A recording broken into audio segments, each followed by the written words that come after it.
beauty salon for a day of pampering and relaxation, but something like this happens. What's the worst thing that can happen at a hair salon?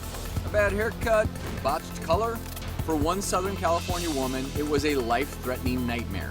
She had beauty parlor stroke syndrome, a condition that can be caused when the neck is improperly supported in the shampoo bowl. Doctors say when her neck was bent backwards, it hyperextended, and a vertebrae sliced an artery, causing a clot to form. Soon after, she began experiencing weakness in her arm and leg, and later suffered a massive stroke.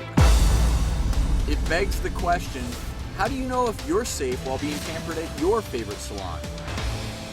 This is a scary story because all women spend some amount of time in a hair salon and with their necks extended. And this is, for like the record, that. not the first time this has happened. You know, This when we is typically think of scary. a stroke, we don't think of it happening in this scenario. But if you do torque your neck or put it in an extreme position, it can cause problems with those arteries that, of course, supply blood to your brain. Yeah, it's not just the sink wash. I mean, we're looking here at kind of a graphic about the anatomy and what goes on there. And there are some big blood vessels in the neck, both arteries. In this case, it was an artery, but there's also veins. And it's not just in the sink that you have to worry about. You know, a lot of massages or a lot of even haircuts now involve a really aggressive neck massage. And physical therapists know this very, very well, and they're very careful about this. But especially with older people, you don't really want to let someone aggressively massage the front of your neck, or even in some cases the back If they of know your what neck. they're doing, let me clarify that's if they know what they're doing, Right. because there are obviously muscles intertwined. But if you're right, if they're putting too much pressure on that artery, theoretically bad things can happen. Right. And so this is a wake-up call. But again, the beauty here, no pun intended. no pun intended, is that this beauty parlor stroke syndrome, this isn't happening day in and day out. This is such a rarity, but people need to be aware of it. Now, the question is, legally, this is obviously leading to a lawsuit. Will this hold up in court? What happens legally? The question from a legal standpoint is foreseeability. Was it foreseeable that, you know, manipulating her neck in that way could cause this kind of damage to her, and causation?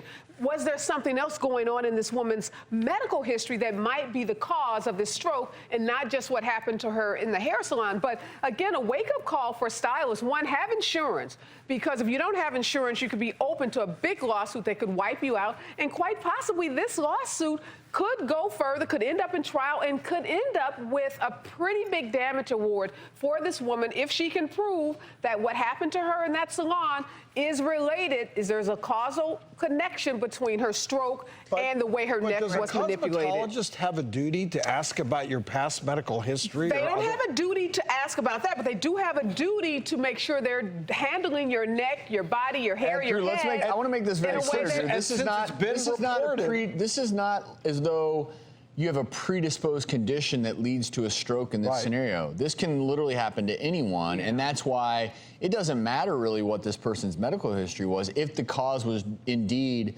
hyperextension, which then, you know, basically caused a tear in that artery, you know, that can happen to anyone no matter how good their health is. The big thing that we need to take away from this is no matter what you're doing, neck support is so crucial that any hyperextension of the neck is not ideal.